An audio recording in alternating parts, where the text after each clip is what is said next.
बोलो। जैसा मैंने कहा, आज हम लोग फ्रिक्शन स्टार्ट करेंगे। मैंने पूछा, नाम सुना है पहले? कॉन्टैक्ट फोर्स है। क्या होता है? Contact force. Contact force. तो कांटेक्ट फोर्स तो नॉर्मल रिएक्शन भी होता है। बहुत सारे कांटेक्ट फोर्स होते हैं। तो ये कहने से काम नहीं चलेगा ना कि फ्रिक्शन कांटेक्ट फोर्स है। अप्लाइड फोर्स को अपोज करता हूँ।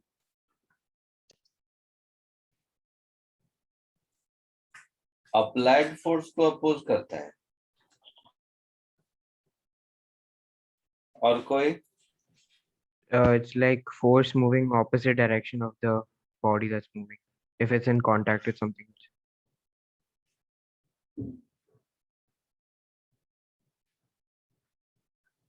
और कोई?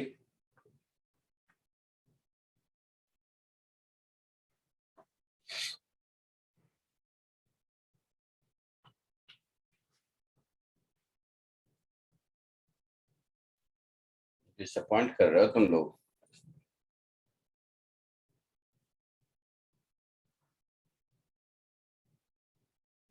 बोलो,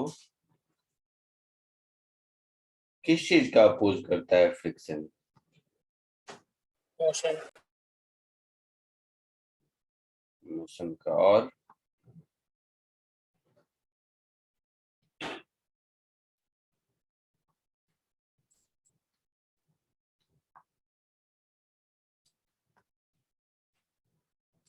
चलो, friction is the property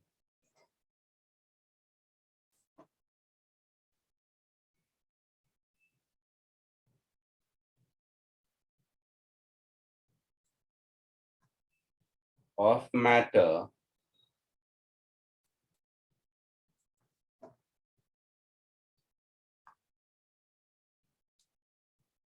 in its solid state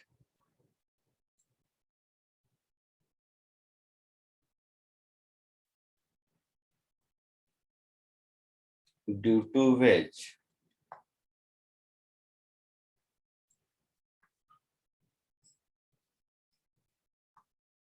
it opposes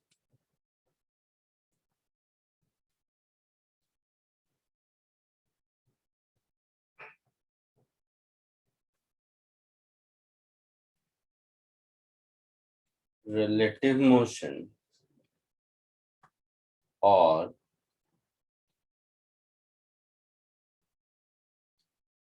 potential relative motion।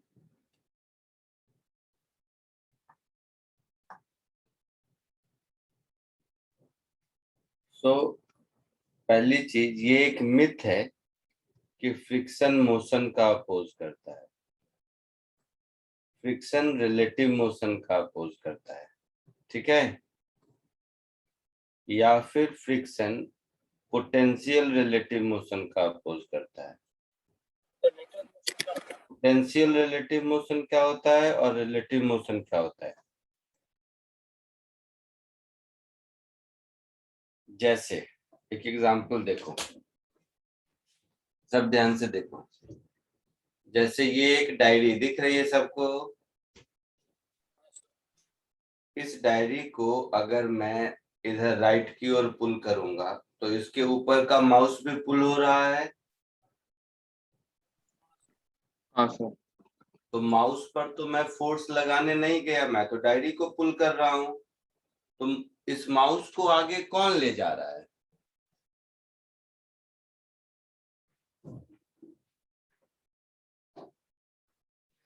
इस माउस को आगे कौन ले जा रहा है? Sir friction. डायरी और माउस के बीच का फ्रिक्शन, है ना? तो अगर ध्यान दे के देखोगे तो यहाँ पर जो फ्रिक्शन है वो तो माउस के मोशन का सपोर्ट कर रहा है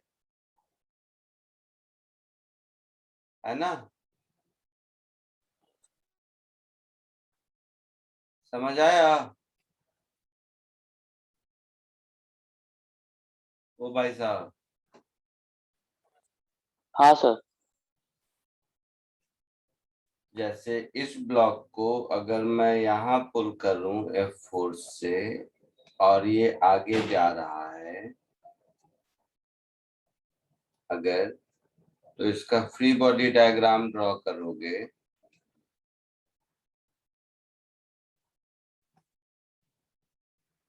इन दोनों का, तो ये फोर्स तो इधर लग रहा है, ए और बी के बीच का फ्रिक्शन इस पर इधर लगेगा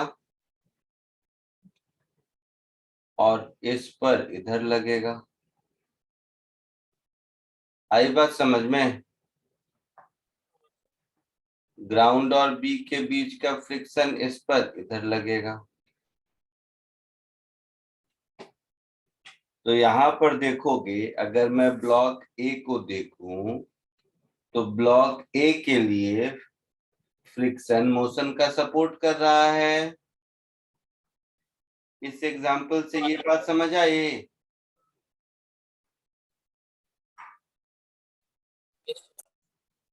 तो ए के लिए friction is driving force,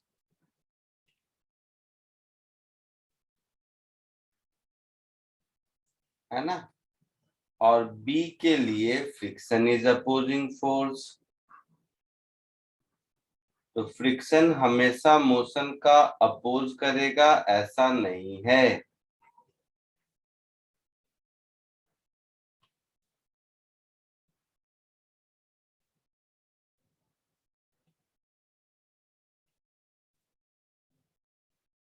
clear है? हाँ सर। यहाँ तक कोई दिक्कत?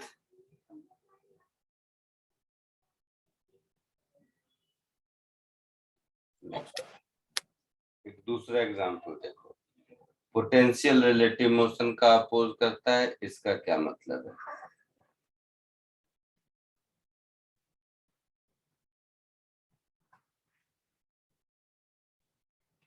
सपोज ये एक इंक्लाइंड प्लेन है,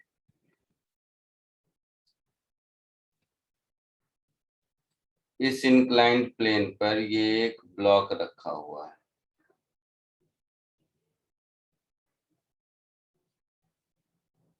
और ये ब्लॉक इक्विलिब्रियम में अगर है, तो इसका फ्री बॉडी डायग्राम ड्रॉ करोगे तो mg नीचे, हाँ सर। सरफेस नॉर्मल रिएक्शन इधर,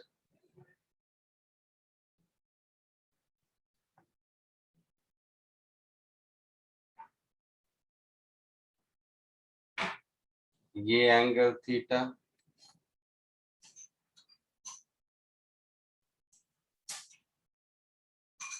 इस mg का एक कंपोनेंट इधर mg cos थीटा और एक कंपोनेंट इधर mg sin थीटा। और अगर ये नीचे नहीं गिर रहा है, इसका मतलब है कि इन दोनों के बीच का फ्रिक्शन इस पर इधर लग रहा है अगर इक्विलिब्रियम में है तो। हाँ सर। तो देखो यहाँ पर मोशन नहीं हो रहा है, यहाँ पर मोशन नहीं हो रहा है ना, लेकिन पोटेंशियल डायरेक्शन किधर है? डाउनवर्ड। अगर इसका मोशन होगा तो डाउनवर्ड होगा, खुद से तो ऊपर जाएगा नहीं, है ना। हाँ सर। तो पोटेंशियल रिलेटिव मोशन का मीनिंग समझ आया? बोलो। तो फ्रिक्शन मोशन का अपोज करता है या पोटेंशियल रिलेटिव मोशन का अपोज करता है? क्लियर? क्लियर है सबका? हाँ सर। जल्दी से इसको कॉपी कर लो।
हो गया?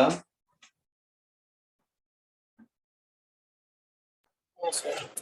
आगे बढ़ूं? Yes, sir. Yes sir. लिख लिया सबने? Yes sir.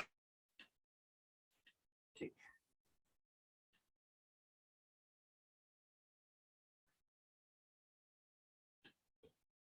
तो यहां से हम लोगों ने दो चीजें सीखी।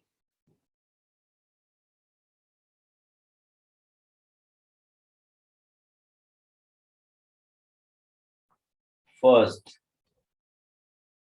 फ्रिक्शन दोनों ऑब्जेक्ट पर लगता है जो दो ऑब्जेक्ट एक दूसरे के कांटेक्ट में है हाँ ना? सर। और दोनों पर इक्वल अपोजिट लगता है, Newton third law. Yes sir.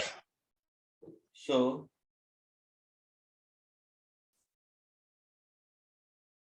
friction acts on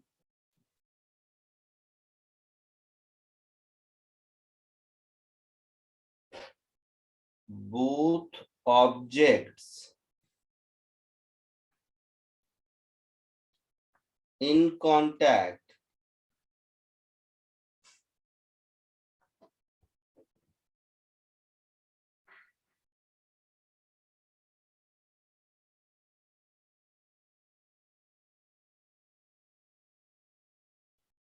tangential to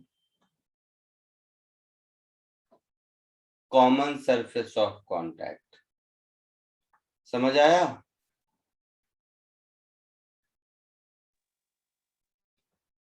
समझ आया कॉमन सरफेस ऑफ कांटेक्ट का मतलब? हाँ सर। क्योंकि होता क्या है, नॉर्मल रिएक्शन परपेंडिकुलर लगता है। जैसे अगर मान लो ये ब्लॉक है, ये यहाँ ऐसे है, तो कॉमन नॉर्मल रिएक्शन ग्राउंड इस पर ऊपर लगाएगा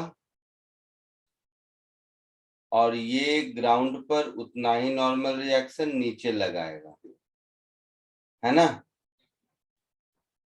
हाँ सर। लेकिन फ्रिक्शन टेंजेंशियल लगता है। जैसे फ्रिक्शन अगर इस पर इधर लग रहा है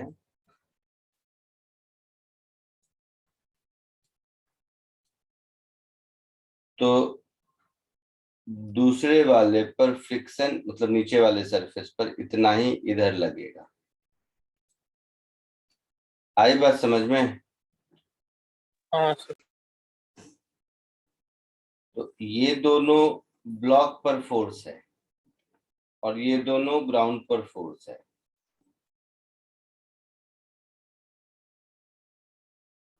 दोनों कांटेक्ट फोर्स ही हैं, समझ रहे हो ना? तो एक नॉर्मल डायरेक्शन में लगता है, normal to the surface of contact, और दूसरा टेंजेंशियल डायरेक्शन में लगता है। ठीक है? तो ये फ्रिक्शन देखो टेंजेंशियल है और ये एन नॉर्मल है।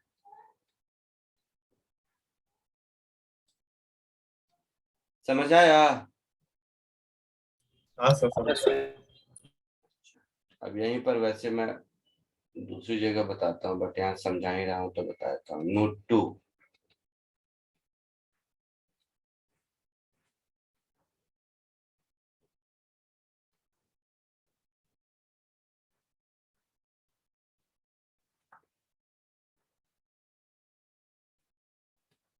Angle of friction.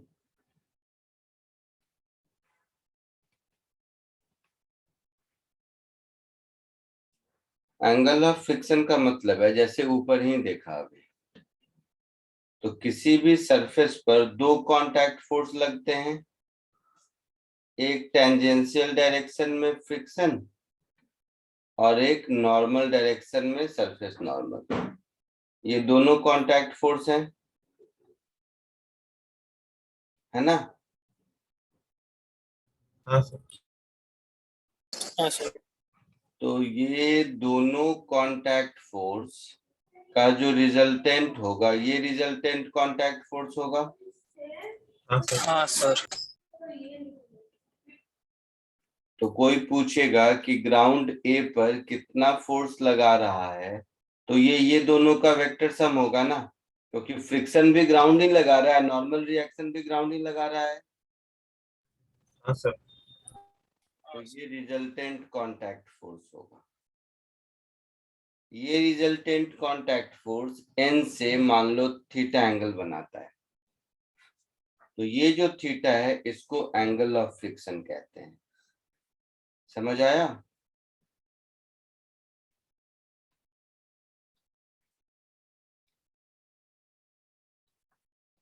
तो यहां पर देखोगे तो tan theta is equal to P by B, that is friction upon normal reaction.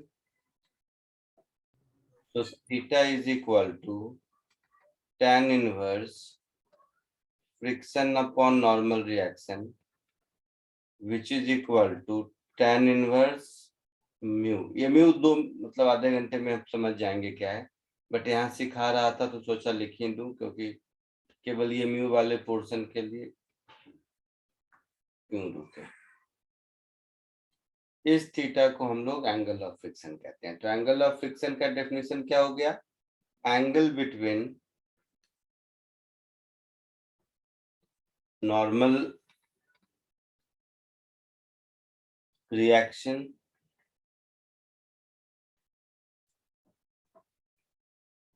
and resultant contact force.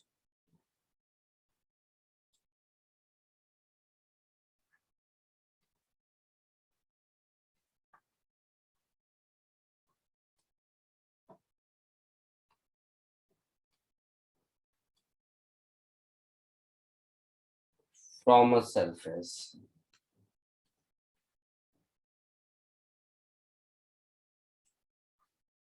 is called angle of friction. कोई दिक्कत? Yes.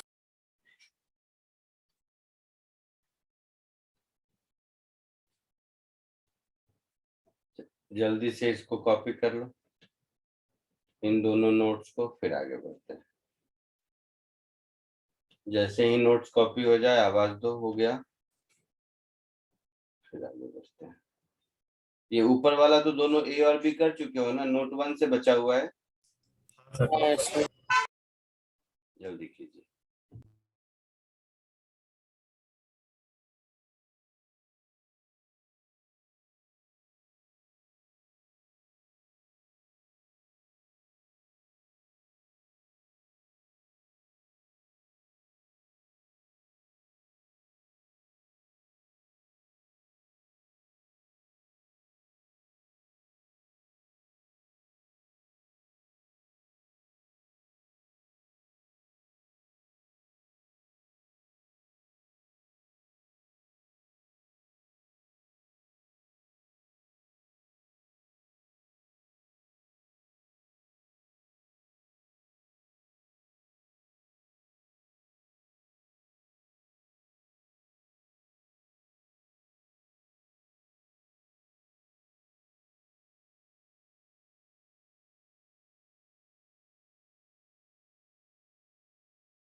हो गया सर, लिखते हैं।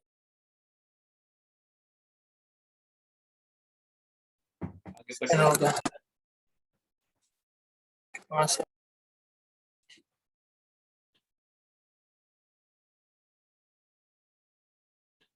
अब एक एक्सपेरिमेंट को ध्यान से समझो सब।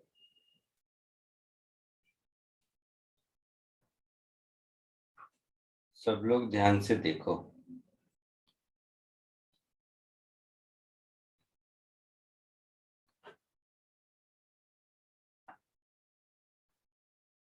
Types of friction.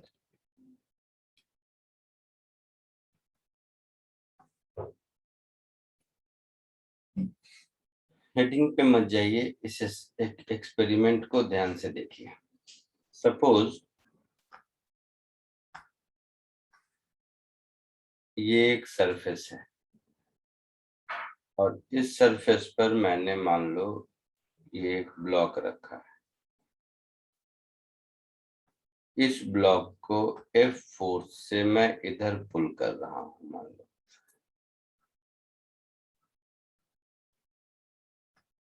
तो इन दोनों के बीच का फ्रिक्शन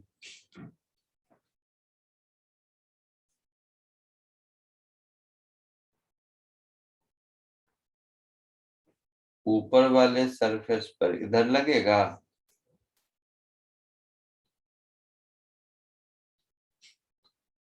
ऐसा होगा ऐसा। हाँ सर।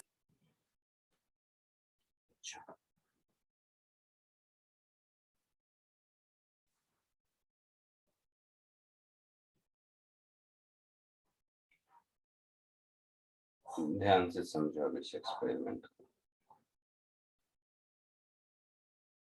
तो इधर मेरा हो गया अप्लाइड फोर्स F,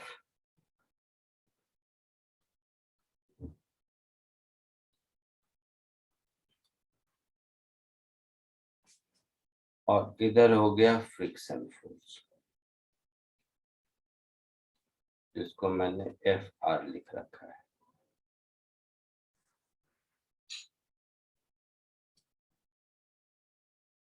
देख ध्यान से, सब ध्यान से देखिएगा। सपोज मैंने 1 न्यूटन का फोर्स लगाया, जैसे ये टेबल दिख रहा है, इस टेबल को मैं 1 न्यूटन से पुल कर रहा हूं, आगे नहीं आ रहा है। हाँ सर। मतलब फ्रिक्शन फोर्स कितना होगा? Greater than 1 Newton. नहीं, 1 न्यूटन 1 न्यूटन। होगा, न कम अच्छा। न ज्यादा। ग्रेटर होता तो पीछे जाता। हाँ सर। फिर मैंने 2 न्यूटन का फोर्स लगाया, मैं फिर पुल कर रहा हूं, फिर आगे नहीं आया, मतलब फ्रिक्शन फोर्स खुद इंक्रीज हो, 2 न्यूटन हो गया। हाँ सर। फिर मैंने 3 न्यूटन का फोर्स लगाया, फिर नहीं आया, तो फ्रिक्शन फोर्स खुद इंक्रीज होके 3 न्यूटन हो गया। सपोज मैंने 3.5 न्यूटन लगाया और अब ब्लॉक जस्ट स्टार्ट किया मूव करना, मतलब मेरा फ्रिक्शन फोर्स 3.499 ऐसा कुछ होगा, है ना। इसके बाद फिर मैं 4 न्यूटन लगाया। इन तीनों कंडीशन में ब्लॉक रेस्ट पर था। हाँ sir.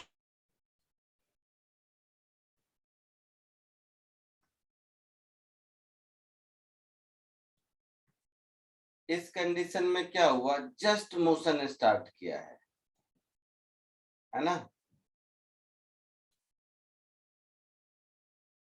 Yes sir.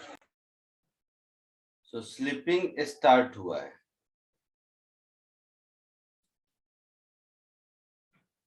Slipping just started.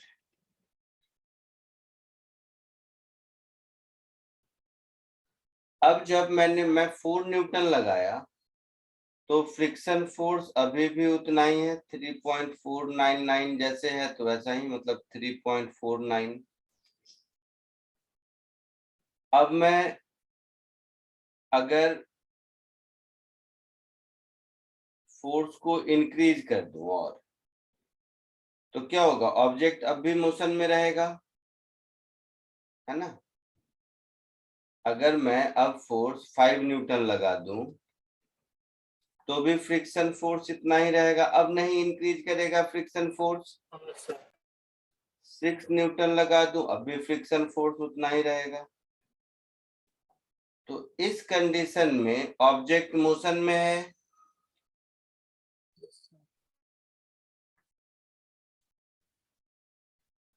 ये सिंपल सा एक्सपेरिमेंट समझ आया हाँ सर। सबको? तो इस एक्सपेरिमेंट से हम लोगों ने क्या सीखा? हम लोगों ने सीखा पहली चीज कि अगर ऑब्जेक्ट मोशन में है तो उस केस में फ्रिक्शन की वैल्यू कांस्टेंट रहेगी। हाँ सर। फ्रिक्शन फोर्स का मैग्नीट्यूड कांस्टेंट रहेगा अगर ऑब्जेक्ट मोशन में है ऐसा। Yes sir. और अगर ऑब्जेक्ट रुका हुआ है तब उस केस में फ्रिक्शन फोर्स की कोई कांस्टेंट वैल्यू नहीं होती है ना? उस समय फ्रिक्शन फोर्स अप्लाइड फोर्स के बराबर होता है।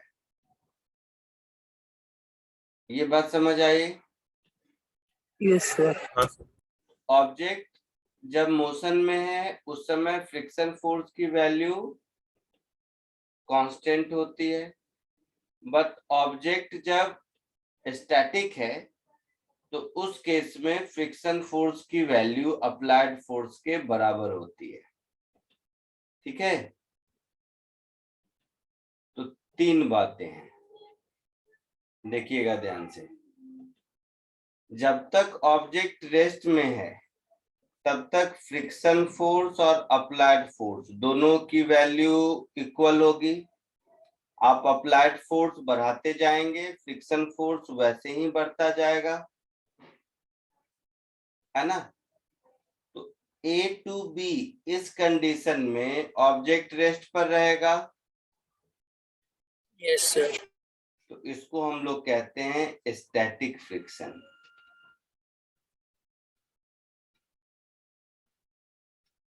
ऑब्जेक्ट जब मोशन कर रहा होता है तब फ्रिक्शन फोर्स की वैल्यू कांस्टेंट रहती है,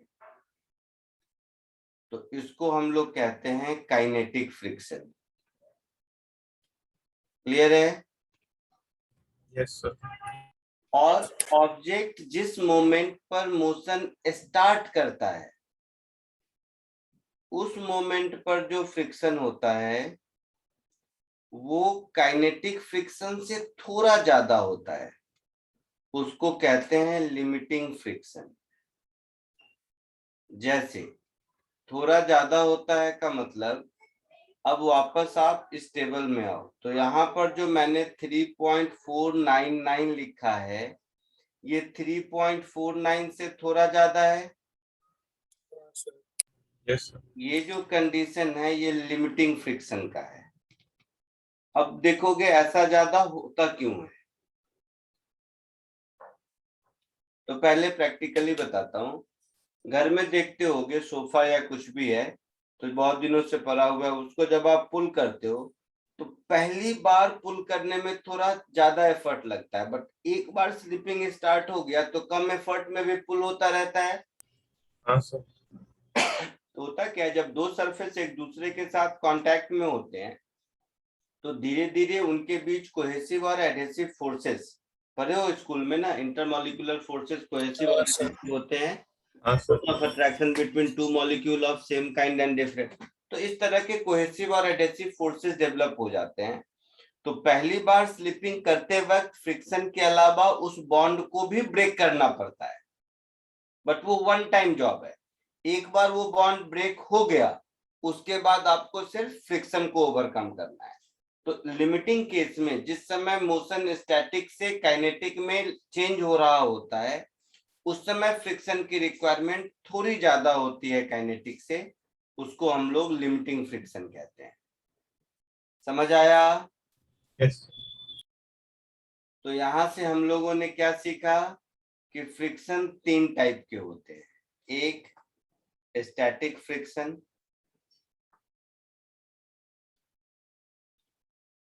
तो स्टैटिक फ्रिक्शन का अपना वैल्यू नहीं होता है, एक रेंज होता है 0 से मैक्सिमम वैल्यू तक, है ना। हाँ सर। और स्टैटिक फ्रिक्शन हमेशा अप्लाइड फोर्स के बराबर होता है। इस केस में ऑब्जेक्ट रेस्ट पर होता है, इक्विलिब्रियम कंडीशन में ये स्टैटिक फ्रिक्शन लगता है, कॉमन सेंस है। दूसरा काइनेटिक फ्रिक्शन, काइनेटिक फ्रिक्शन की वैल्यू कांस्टेंट होती है ना, और ऑब्जेक्ट इस केस में मोशन में होता है। क्लियर है। हाँ सर। तीसरा लिमिटिंग फ्रिक्शन,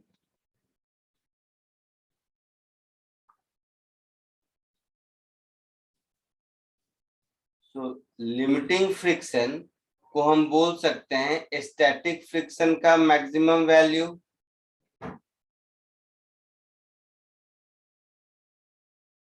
है ना। तो ये जो मैक्सिमम स्टैटिक फ्रिक्शन है उसको हम लोग लिमिटिंग फ्रिक्शन कहते हैं। कॉमन सेंस है। हाँ सर। हाँ फ्रिक्शन 3 टाइप के होते हैं, इसको पहले कॉपी कर लीजिए फिर आगे बढ़ेंगे। सर एक डाउट है। कहाँ से बात शुरू किया था? नोट 1 2 हो चुका है ना कॉपी? हाँ हाँ सर। हाँ हाँ सर, एक्सपेरिमेंट। हाँ, बोलो क्या डाउट है, किसी को कोई डाउट है? हाँ सर, सर वो जब 4 न्यूटन 5 न्यूटन और 6 न्यूटन पे आता है तो वहाँ पे सर फ्रिक्शन फोर्स 3.49 ही क्यों कांस्टेंट रहता है, उससे ऊपर या नीचे क्यों नहीं होता? हाँ हाँ, उससे ऊपर नीचे भी रहेगा, वो जस्ट मैंने एक एग्जांपल दिया है, एग्जांपल डेटा है, वही वैल्यू नहीं है बेवकूफ। ओके सर, ठीक है। ये एग्जांपल वैल्यू है, ठीक है। हाँ सर, हाँ।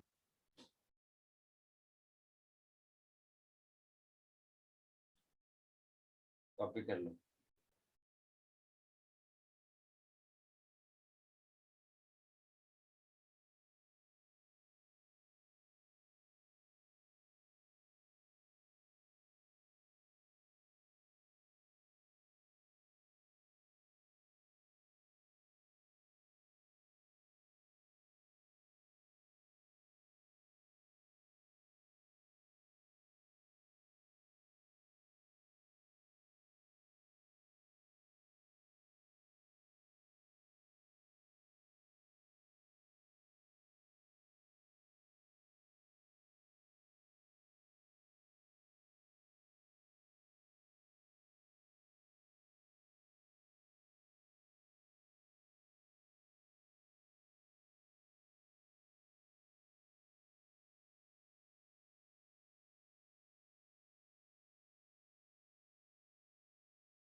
हो गया सबमिट कर।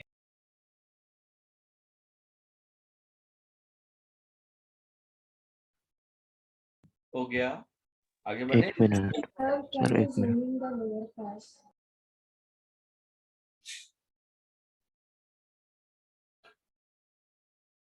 हो गया सबका, आगे बढ़ूं। नहीं सर, नीचे वाले पार्ट को zoom in करके दिखाइए ना, it's not visible properly. Sorry, बोलो सर बोलो। थोड़ा जूम Can you करो। zoom in the lower part below the graph?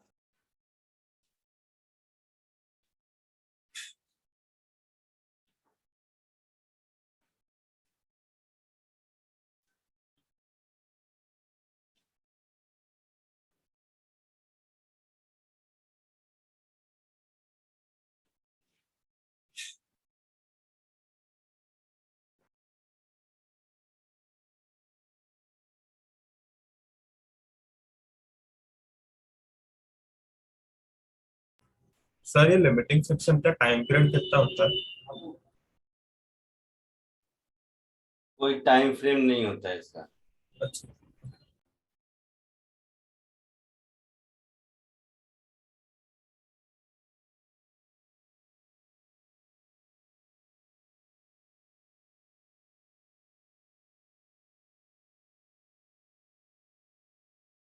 हाँ sir done. Yes sir, done.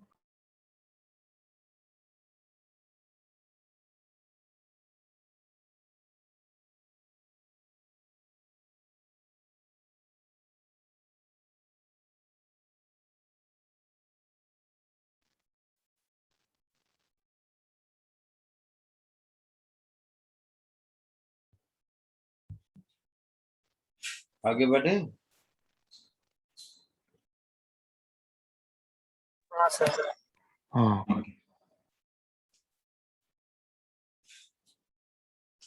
Next is law of friction.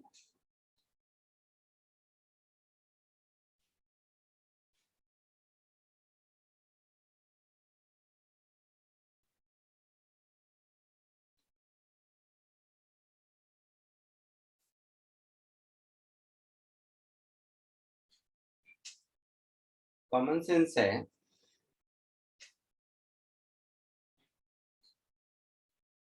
Common sense का मतलब तुम लोगों ने ये देखा होगा कि बोर्ड पे डस्टर को ऐसे रखो तो वो गिर जाएगा अपने वेट की वजह से, है ना। वॉल पे, बोर्ड पे किसी चीज को रखो तो गिर जाएगा। लेकिन तुम जब ऐसे प्रेस करके रखते हो तो चांसेस है कि वो नहीं गिरता है। ये ऑब्जर्व किया है। हाँ सर, पानी डाल के पेपर को चिपकाते हैं हम लोग। क्या करते हैं? पानी डाल के कोई लोग पेपर को चिपकाते हैं। अरे, चिपकाने का काम नहीं, जस्ट एक ऑब्जर्वेशन बता रहा हूँ। ऑब्जर्वेशन ऐसा है कि अगर मैं ऐसे इस डस्टर को या किसी चीज को वॉल पे रखूं तो ये इसके वेट के कारण नीचे गिर जाएगा, क्योंकि इसका वेट mg नीचे एक्ट करेगा, है ना। लेकिन आपने अगर ऑब्जर्व किया होगा कि आप इसको प्रेस करते हो, अगर इधर से, अगर आप इसको इधर से प्रेस करते हो तो आप इसको प्रेस करोगे तो ये नॉर्मल रिएक्शन हो गया। तो ये फ्रिक्शन फोर्स इस पर एक्ट करना शुरू कर देता है ना। हाँ सर तो जितना ज्यादा जोर से प्रेस करोगे उतना ज्यादा चांसेस हैं इसके नहीं गिरने के। हाँ सर, और छोड़ दोगे तो गिर जाएगा।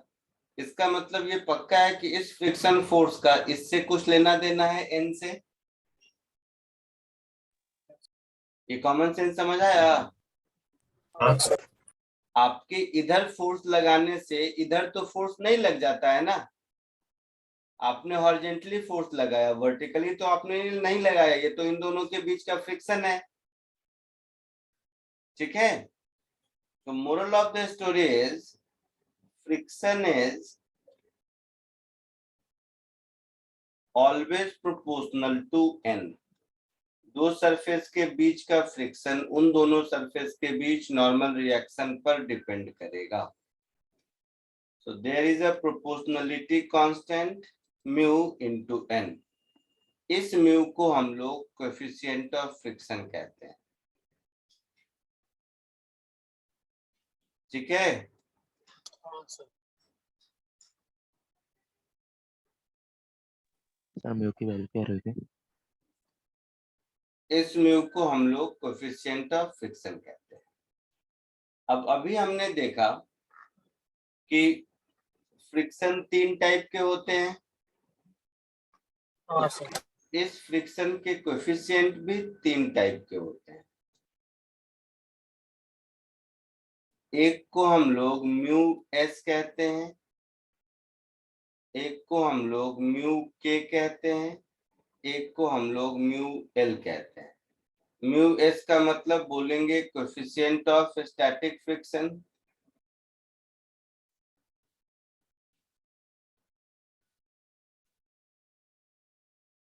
म्यू के को हम लोग बोलेंगे coefficient of kinetic friction,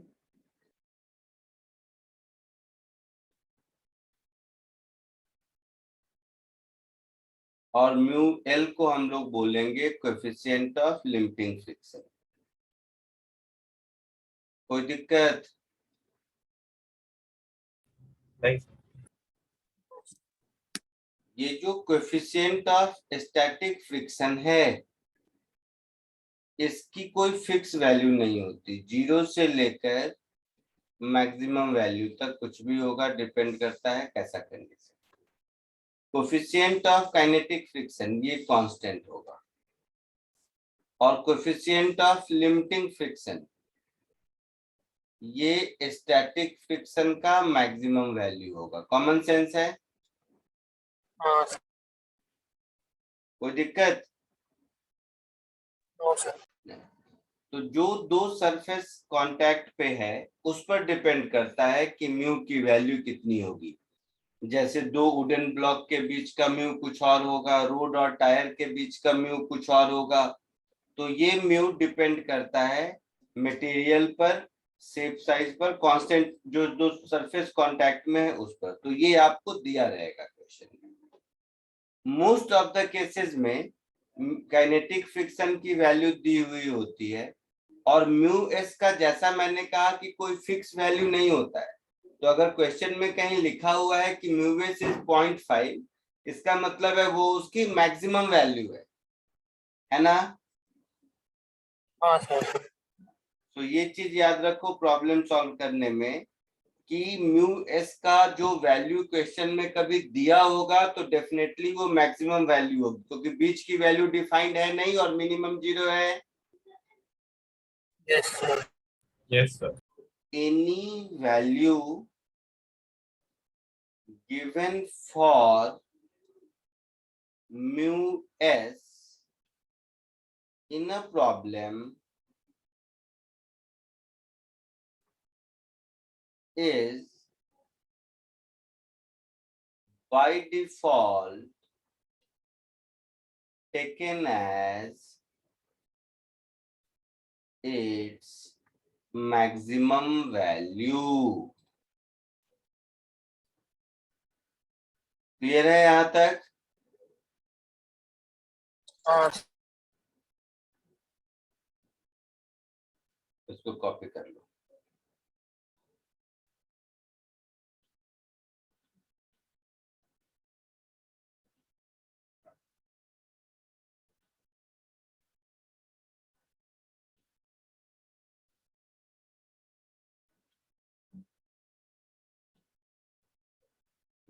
copy कर लो।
हो गया सर।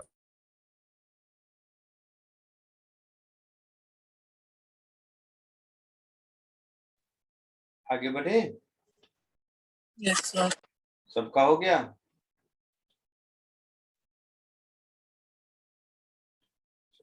देखो कितना समझ आया, क्वेश्चन करो।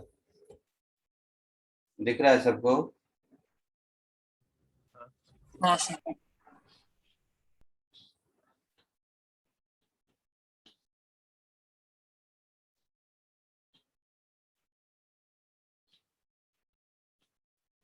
कोशिश कीजिए इसको।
हो गया सर।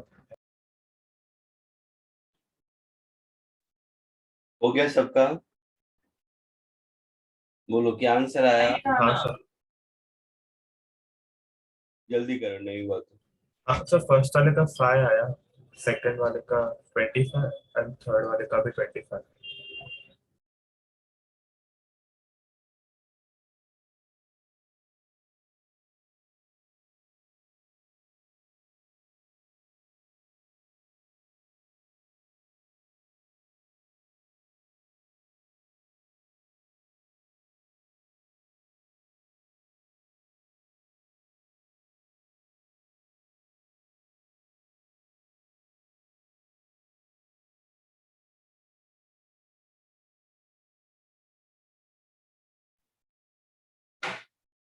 हुआ सबका?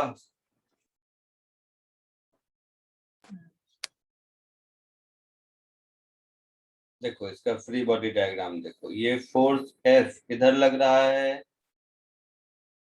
इसका weight mg that is 50 newton नीचे लगेगा, हाँ नॉर्मल रिएक्शन ऊपर लगेगा, फ्रिक्शन फोर्स इधर लगेगा। यही इसका फ्री बॉडी डायग्राम है।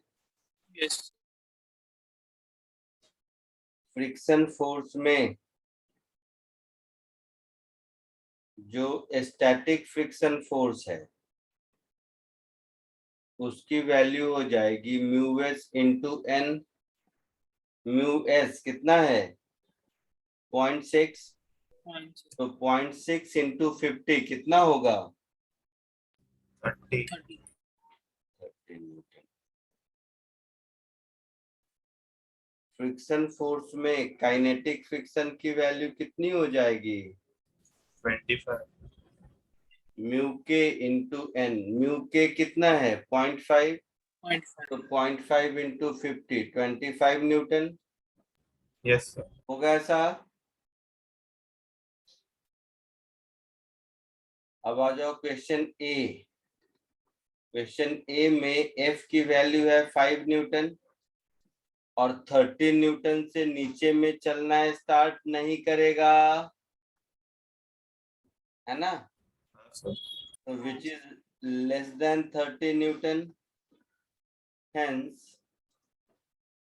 block will be at rest। होगा ऐसा। हाँ, sir. हाँ सर। और ब्लॉक अगर रेस्ट पर है मतलब फ्रिक्शन फोर्स अप्लाइड फोर्स के बराबर है विच इज 5 न्यूटन। एक आंसर हो गया। Yes, sir.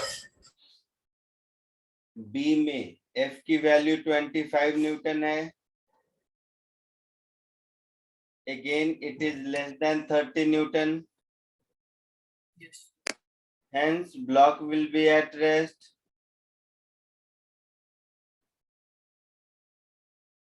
होगा ऐसा। हाँ, sir.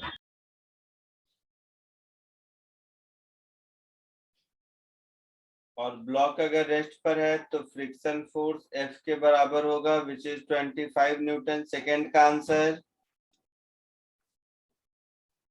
थर्ड में एफ की वैल्यू कितनी है 16. 50 Newton which is greater than 30 Newton, means block is accelerating. यही मतलब हुआ ना। हाँ, sir. तो इसका मतलब है कि फ्रिक्शन का वैल्यू काइनेटिक फ्रिक्शन के बराबर होगा विच इज कांस्टेंट 25 न्यूटन। आया समझ में। हाँ, sir. आगे बढ़े। सर हाँ सर अगर फोर्स एफ 30 न्यूटन दिया रहता तो विच इज इक्वल टू 30, तो फिर हाँ तो 30 लगता ना। सर पर वो तो नीदर हाई है नॉट लेस, तो फिर उसका क्या हो जाएगा। यही तो समझा रहा हूँ मैं। तुम लोग क्या है कि एकदम जैसे कितना बड़ा साइंटिस्ट हो गया। अगर 30 लग गया तो इसका मतलब क्या हुआ कि मैक्सिमम स्टैटिक फ्रिक्शन के बराबर है। आया हाँ नहीं? सर। मतलब नेट फोर्स 0 है। हाँ सर। नेट फोर्स 0 का मतलब है रेस्ट पर रहना थोड़ा ना होता है। नेट फोर्स 0 का मतलब है एक्सीलरेशन 0 होना। ठीक है। हाँ एफ सर। जब 30 है मतलब मैक्सिमम जितना अपोज कर सकता है उसके बराबर है, मतलब मोशन स्टार्ट होगा ऐसा बोलेंगे। ओके सर अब समझा।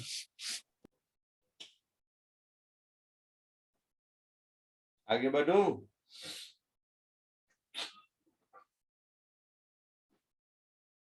लिख लिया सबने। हाँ सर। आगे बढ़े। Yes.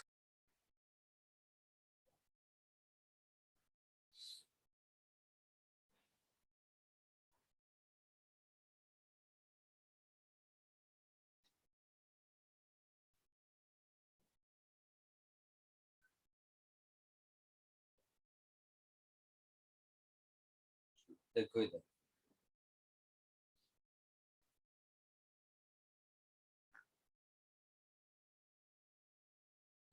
ये एक ब्लॉक है,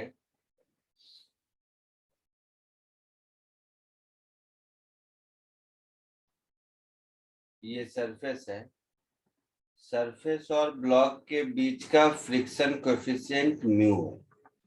अगर क्वेश्चन में कभी दिया रहे कि फ्रिक्शन कोएफिशिएंट म्यू है, मतलब स्टैटिक काइनेटिक कुछ नहीं लिखे, ठीक है,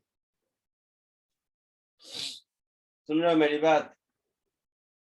99% क्वेश्चन में क्या होगा कि स्टैटिक काइनेटिक कुछ नहीं लिखेगा, म्यू की वैल्यू दी हुई रहेगी, कुछ भी कि म्यू इतना है। तो मैक्सिमम स्टैटिक और काइनेटिक में थोड़ा सा कहीं फर्क होता है। तो ये जो लिमिटिंग वाला कॉन्सेप्ट मैंने सिखाया है, ये थ्योरेटिकली भी है, प्रैक्टिकली भी है, सही है।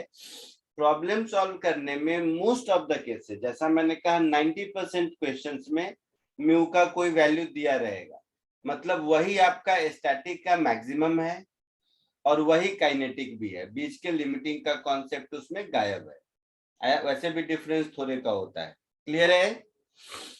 हाँ सर। हाँ क्वेश्चन में म्यू एस 0.6 नहीं दिया होता तो 0.5 मतलब 25 न्यूटन से ऊपर पे चलेगा, नीचे पे नहीं चलेगा, सीधी कहानी होती। ठीक है? हाँ sir.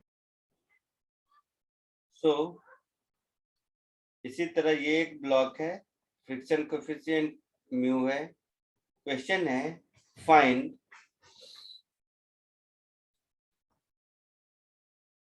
Minimum value of F required to pull the block.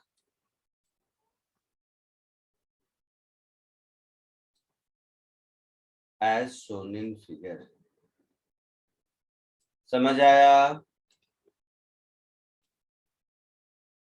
हाँ ठीक है, कोशिश कीजिए।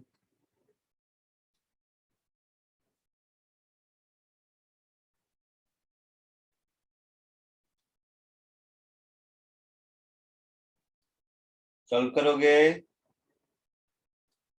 हाँ सर एक बार मास m है, मतलब वैल्यूज नहीं, मतलब m दिया हुआ है, f दिया हुआ है, थीटा दिया हुआ है, म्यू दिया हुआ है, 4 चीजें हैं आपके पास। कोशिश कीजिए।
हो गया सर।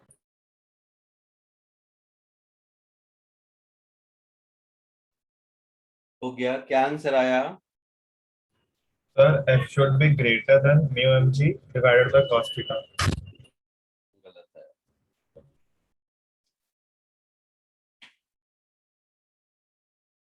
और कोई?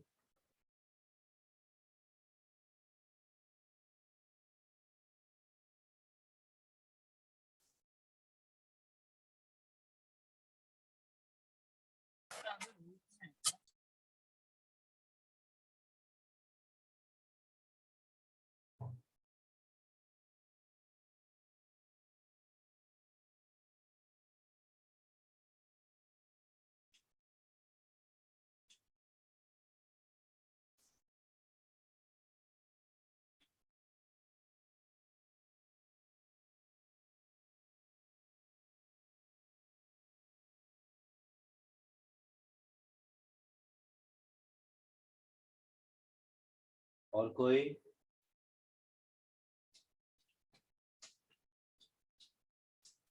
देखो इधर,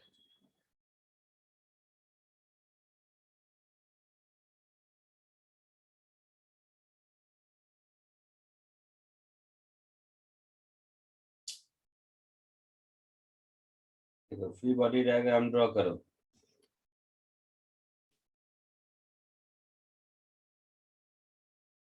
ये फोर्स F इधर लग रहा है, ये एंगल थीटा है,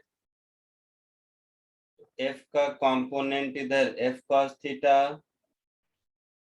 F का कंपोनेंट इधर F sin theta, friction force इधर, mg इधर, और ग्राउंड का नॉर्मल रिएक्शन इधर। यही फोर्स होगा, Yes. होगा?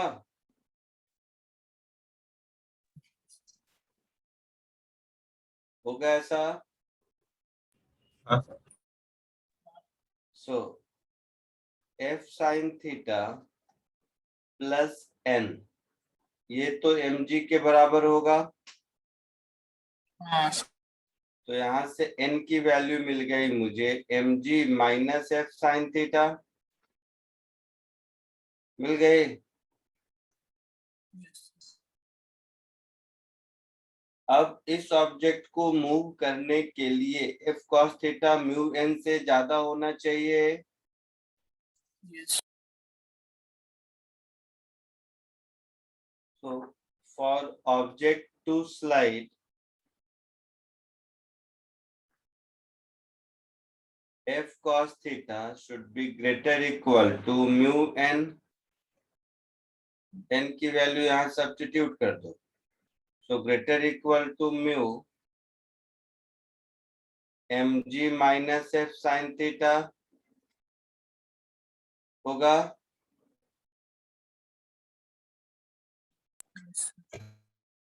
So greater equal to mu mg, F common cos theta plus mu sin theta,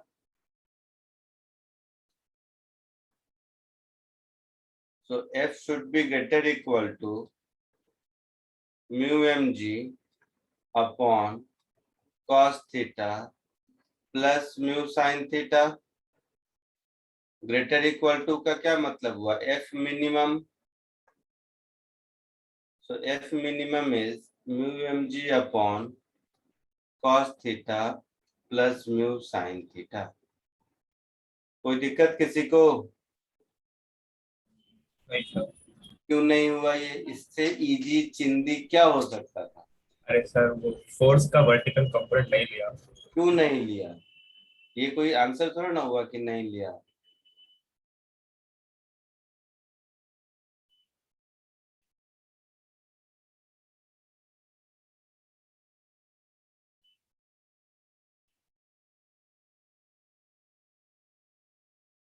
जल्दी कॉपी कीजिए।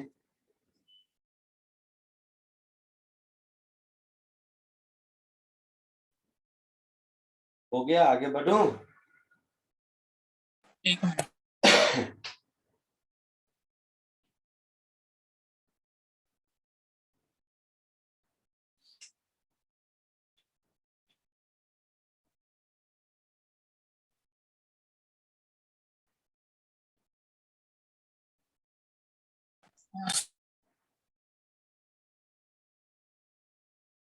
हो गया? हाँ sir.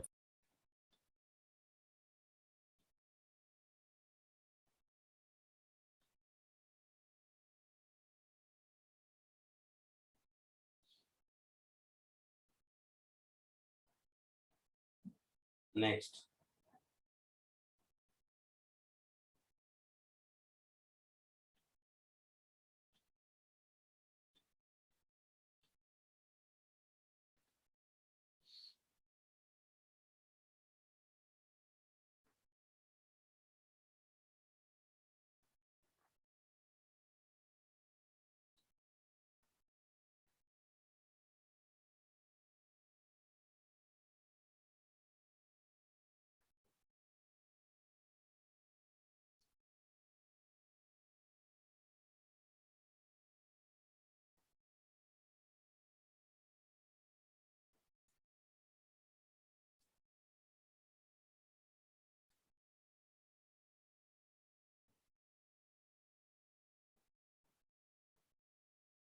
Next question.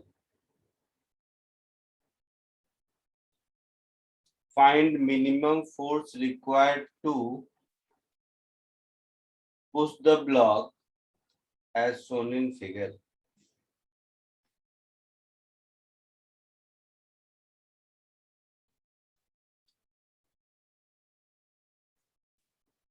F force से इसको पुश कर रहे हैं। ग्राउंड और ऑब्जेक्ट के बीच का फ्रिक्शन कोएफिशिएंट म्यू है। जल्दी ये तो बताना चाहिए।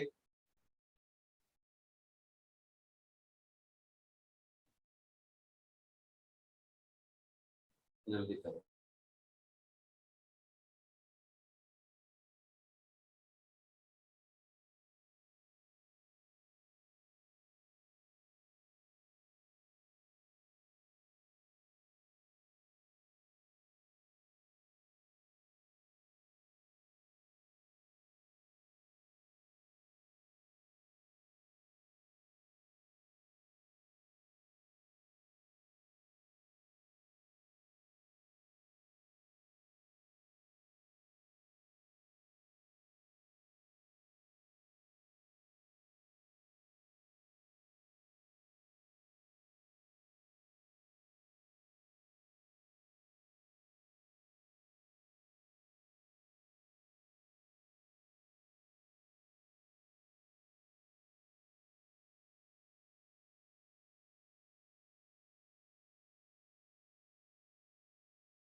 सर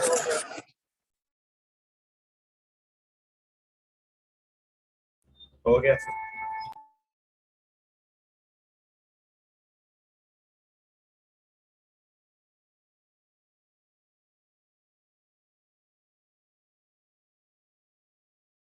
हो गया? क्या आंसर आया? सर पूरा सेम, बस नीचे वो माइनस म्यू साइन थीटा होगा।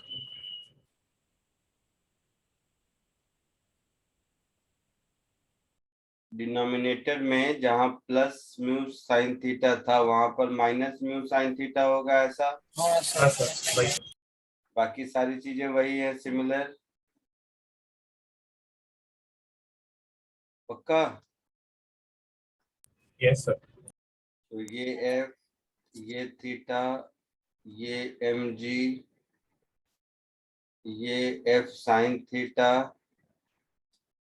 ये F cos थीटा, ये फ्रिक्शन और ये नॉर्मल रिएक्शन, यही।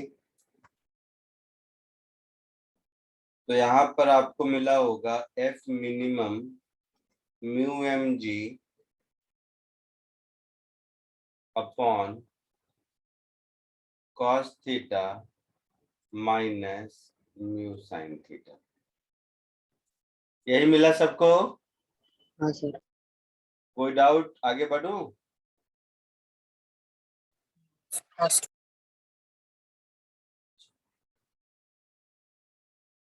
तो यहाँ से ये दोनों एग्जाम्पल के थ्रू आप खुद मुझे जज करके बताओ कि वही सरफेस, वही ऑब्जेक्ट, वही फोर्स, किसी ऑब्जेक्ट को पुल करना आसान है या पुश करना?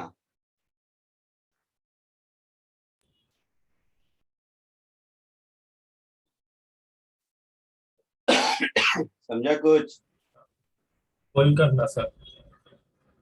ये स्कूल में पढ़ते थे ना, pulling is easier than pushing. Yes sir. हाँ उसका रीजन समझ आया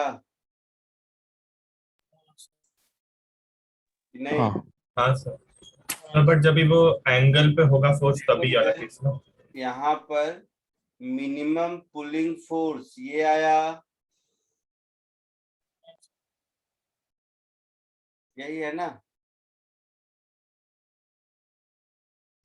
F मिनिमम टू पुल,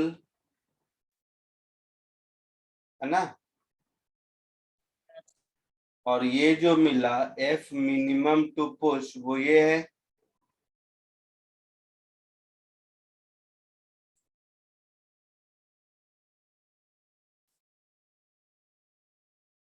तो देखो, पुश करने के लिए जो मिनिमम चाहिए वो पुल करने के मिनिमम से ज्यादा है ना? तो स्कूल में लिखा रहता था pulling is easier than pushing.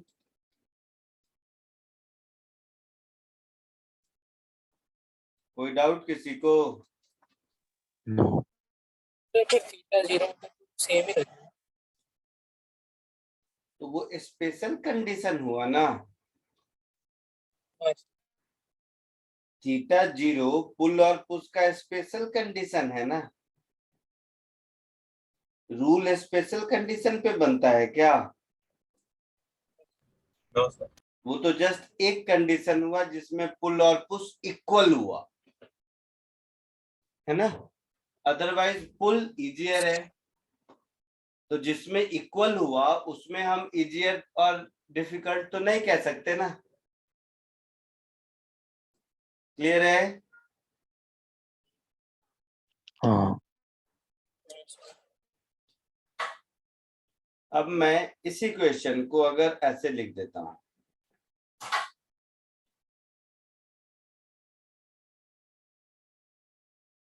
सब कुछ वही है, नया कुछ नहीं। Find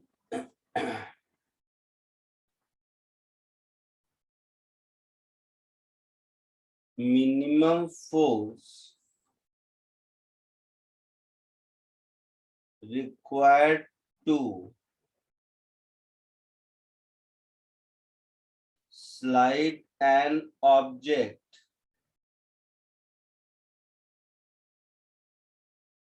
on a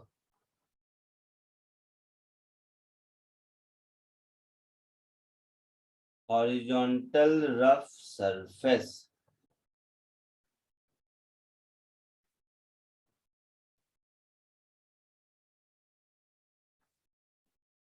shown below, ऐसा कुछ लिख दो। मतलब ये एक रफ सरफेस है, इस रफ सरफेस पर ये एक ऑब्जेक्ट रखा हुआ है, सरफेस और ऑब्जेक्ट के बीच का फ्रिक्शन कोएफिशिएंट म्यू है, इसका मास m है। तो ये अभी इक्विलिब्रियम में रहेगा, है ना? हाँ इसको स्लाइड कराना है, मूव कराना है, तो मिनिमम कितने फोर्स की रिक्वायरमेंट होगी?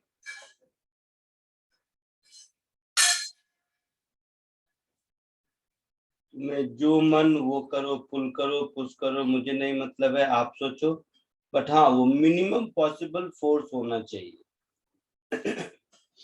कोशिश कीजिए।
बोलो। हाँ तो फर्स्ट केस वाला ही होगा, पुलिंग वाला। थीटा कहाँ मालूम है? हाँ सर, तो मिनिमम इज इन मैग्नीट्यूड आपने पूछा है। हाँ तो कितना होगा? हाँ तो सर, 3 केसेस में अगर हॉरिजॉन्टल रहेगा तब तो म्यू एम जी, और एल्स बाकी।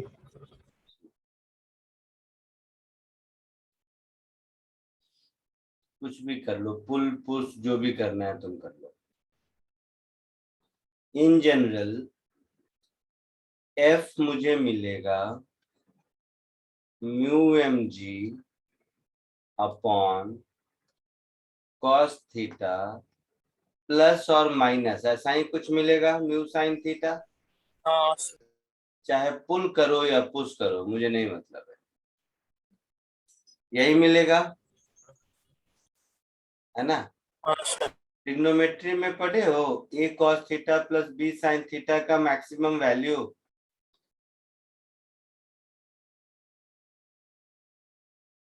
तो मिनिमम ढूंढना है, तो चलो माइनस चला गया, रहेगा भी तो कोई फर्क नहीं पड़ता मुझे। तो ये cos theta plus mu sin theta, mu constant, m constant, g constant, केवल थीटा वेरिएबल है। हाँ सर। तो जब डिनोमिनेटर हाँ। मैक्सिमम होगा तो f मिनिमम होगा।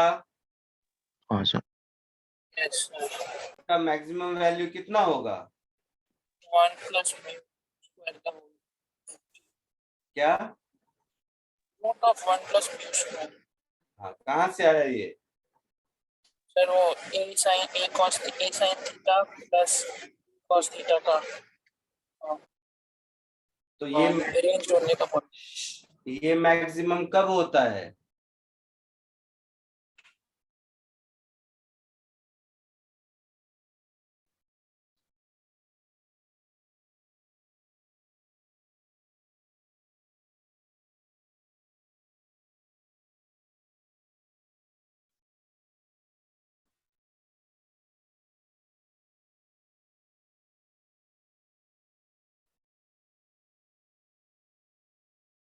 ऐसा कुछ होगा? हाँ तो tan theta is equal to mu होगा। तो tan थीटा अगर म्यू है तो sin थीटा और cos थीटा कितना होगा?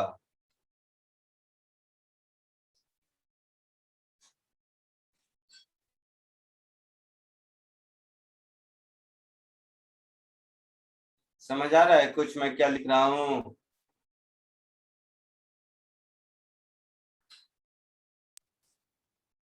मुश्किल है तुम लोगों को। क्या हाल है? ये एंगल थीटा है, tan थीटा म्यू है, मतलब ये रेशियो म्यू इज टू 1 है। तो ये म्यू, ये 1, तो ये under root mu square plus 1 लिख सकते हैं। तो साइन थीटा और कॉस थीटा की वैल्यू मिल गई। तो ये वैल्यू पुट कर देंगे ऊपर तो एफ मिनिमम मिल जाएगा।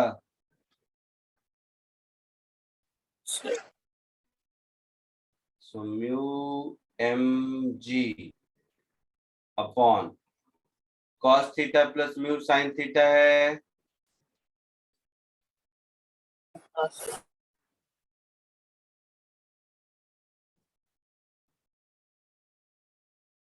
ऐसा कुछ हुआ? तो mu M G upon 1 plus mu square divided by under root 1 plus mu square, that is mu mg upon under root 1 plus mu square। ये आपका f मिनिमम का आंसर होगा। समझा कुछ?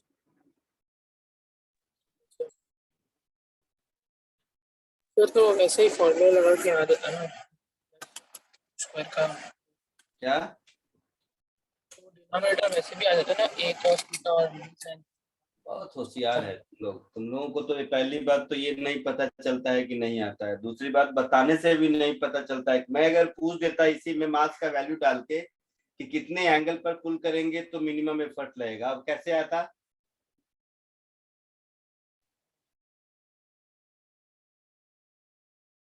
बताओ। अगर तुमसे पूछे कुछ वैल्यू दे दे और कहे कि कितने एंगल से पुल करे तो हमें मिनिमम एफर्ट लगाना पड़ेगा, अब आएगा? बोलो।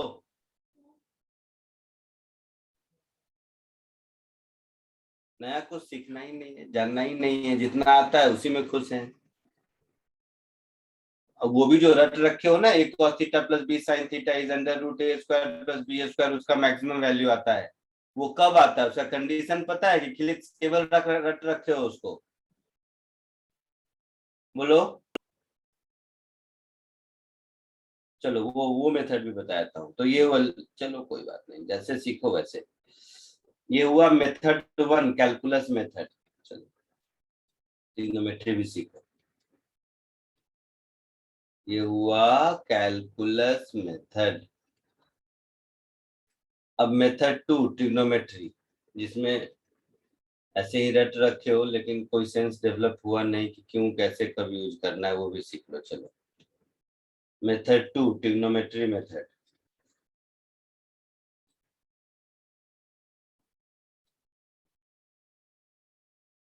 मैं इसी क्वेश्चन में बताऊं या general A sine theta plus B cos theta वाला बताऊं, जैसा बोलो। स्पेसिफिक क्वेश्चन का बताऊं या जनरल मेथड बताऊं, बोल बेटा। Sir sir general specific question. Specific question का तो चलो। जेड क्या था तुम्हारा, cos theta plus mu sine theta था। मुझे कैलकुलस नहीं आता है और मान लो कि मुझे इसका मैक्सिमम वैल्यू ढूंढना है, तो वो तो आपको भी सर ने सिखा दिया, under root A square plus B square से under root 1 plus mu square. लेकिन वो मैक्सिमम होगा कब? ठीक है, तो क्या करो, देख इधर ध्यान से। यहां पर 1 है, 1 into this A cos theta plus B sine theta, तो ए की जगह 1 है, बी की जगह म्यू है। इस 1 को मैं लिख देता हूं, एज्यूम कर लेता हूं लेट ए साइन अल्फा, और म्यू को एज्यूम कर लेता हूं लेट ए कॉस अल्फा। ठीक है, तो ये एक्सप्रेशन मेरा क्या हो गया, A cos theta sine alpha, या कॉस कॉस भी कर सकते हो जो तुम्हें आसान लगे। अगर तुम्हें लग रहा होगा कि कोई रटने की जरूरत है तो मैं बता दूं, रटने की जरूरत नहीं है, कॉस साइन साइन कॉस जो मन करे लिख सकते हो। ठीक है, तो मन करता है तो ए को कॉस ही लिख दो, तो इसको लिख दो ए कॉस अल्फा, इसको लिख दो ए साइन अल्फा। तो ये एक्सप्रेशन कुछ ऐसा हो गया, A cos theta into cos alpha plus sine theta into sine alpha, ऐसा हो गया। बोलो, cos A cos B plus sine A sine B क्या होता है? cos क्या? A minus cos A minus B होता है। तो जेड ऐसा हो गया, हो गया। हाँ सर। हाँ सर। अब कॉस कुछ भी हो, 1 से ज्यादा तो नहीं हो सकता ना। हाँ सर।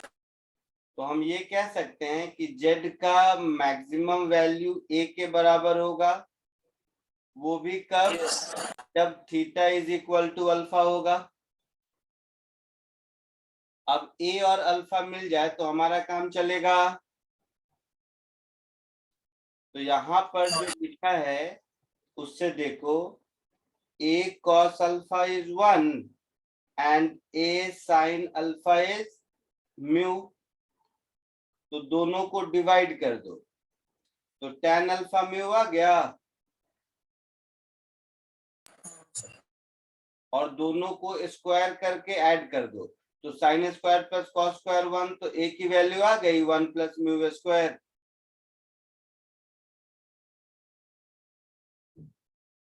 बोलिए, समझा कि नहीं? Yes. हाँ सर। भरोसा नहीं, मैं लिख देता हूँ भाई, तुम लोगों का भरोसा नहीं। इसके लिए लिख देता हूँ, ये आया 2 डिवाइडेड बाय 1 से, और ये आया मुझे 1 का स्क्वायर प्लस 2 का स्क्वायर से। ठीक है, तो यहां से भी देखो, जेड मैक्सिमम ये मुझे मिल गया under root 1 plus mu square, और कब होगा, when theta is tan inverse mu. Same relation आया जो पहले आया था, हाँ सर। है ना।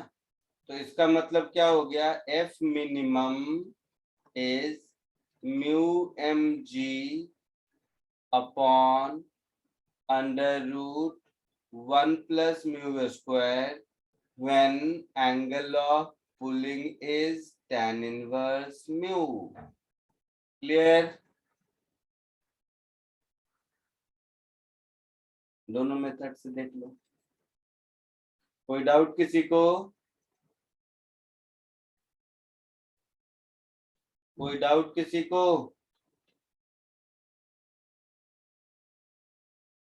No sir. चलिए कॉपी कर लीजिए। आज के लिए इतना ही, नेक्स्ट लेक्चर में मिलते हैं, ठीक है। ग्रुप में मैं लिख दूंगा, बट फिर भी बता दे रहा हूँ। SC Verma book, question number 1 to 21, friction chapter, homework. Okay sir. Sir friction होगा मेजर टेस्ट में।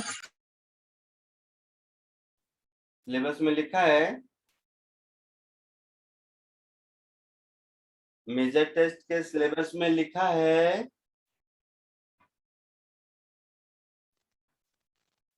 बोलना बेटा, मेजर टेस्ट के अभी सिलेबस के में लिए नहीं लिखा है। है क्या? बोल ही नहीं रहे हो। मैंने नहीं, इसलिए पूछ रहा हूँ। मेजर टेस्ट का सिलेबस मिला कि नहीं, हाँ या ना? हाँ सब मिला। मिला उसमें नहीं है। उसमें लिखा है फ्रिक्शन? नहीं है। नहीं, नहीं। तो नहीं रहेगा। बात खत्म। क्या पूछना है इसमें?